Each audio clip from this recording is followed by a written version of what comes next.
Alright, so I'm gonna do uh, like a how I record video, showing you how I record my drums and stuff.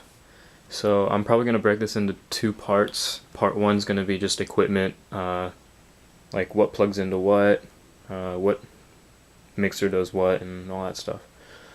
As far as mics, mixers, recording software, stuff like that. And then part two is gonna be like the actual process of what I do. So let's just go over equipment. So as far as mics go, I did this in my last video in my kit tour. I run Pyle PDK-M7 mics. They come in like a little case like this. So there's 7 of them, but I only use 6 of them. There's the other one right there. They're rim mics, so they just clip on to the rims like that. And then I'm just using like the cheapest XLR cable I could find on Amazon. They're like a couple bucks a pop. So I have 6 of those. So snare mic, tom mic, floor tom mic, kick mic, overhead left, overhead right. So all of those mics run through their cables over here, around here, and then into here. This is a PV10 USB mixer. I have all of the channels labeled with electrical tape. So channel 1 is kick, channel 2 is snare, channel 3 is tom 1, which is my rack tom, channel 4 is tom 2, which is the floor tom, and channel 5 is overhead left, channel 6 is overhead right, and then I don't put anything in these two. I've tried, in the past I've tried using, what was it, just like a generic like audio interface that doesn't have like preamp and premixing capabilities. So it would just run from that into my computer via USB, and then my hope was I could have done like EQ through the software I use, but that wasn't the case because I was just like learning and getting into like mixing and stuff, so I didn't really know what I was doing. So this is a lot easier. The only downside is you can't do any post-production mixing because, at least with the software I use Mixcraft 6. So with the software I use, you can't do any post-production mixing. All like the EQ, compression, FX, and stuff have to be done in here because when you record in a Mixcraft 6, it'll just all these channels will record into one track.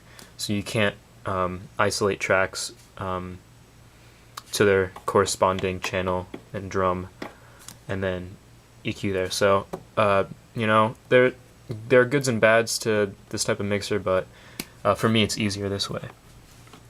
So for the condensers, there's the 48 volt phantom power right there. Master volume, the faders right here. I don't have anything on the settings I use right now because I just kind of set everything up for purposes of this video. But for kick, I would turn like the highs a little higher to get like a clicky trigger sound. Turn up the lows a little bit, take down some mids. I don't know. I'm just getting into like EQ and stuff, so I'm not that good at it yet. But yeah, all the mics plug in here, like I said, and then running out of them. So I have just standard RCA cable with 1/4 inch jack adapters, which are running from the left out and the right out, if you can see that. And that's running into this little guy, which is a Behringer Xenix 802. This was the mixer I used in like my first drum recording video. I don't know if you can find that on my channel somewhere. It's a couple years back. And in that video I only used 2 mics because there's only 2 inputs on here for XLR. I used a condenser and then a vocal mic for an overhead and a kick mic. But I see a lot of drummers using these for like for live scenarios.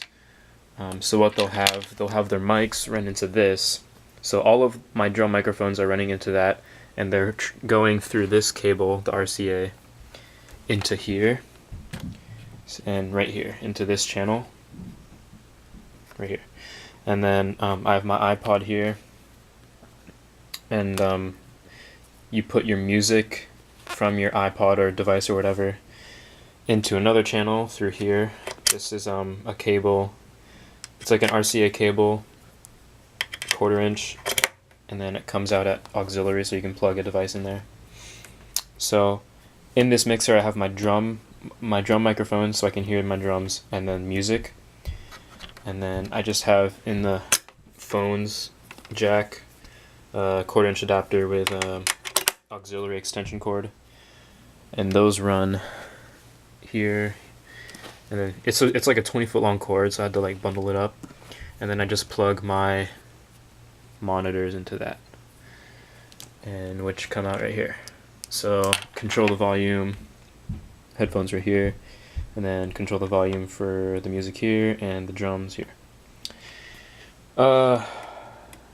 Yeah, so that's it for equipment. I'll do a separate video for my process later when I get around to making my cover, but yeah, for now, stay tuned for part 2. Peace.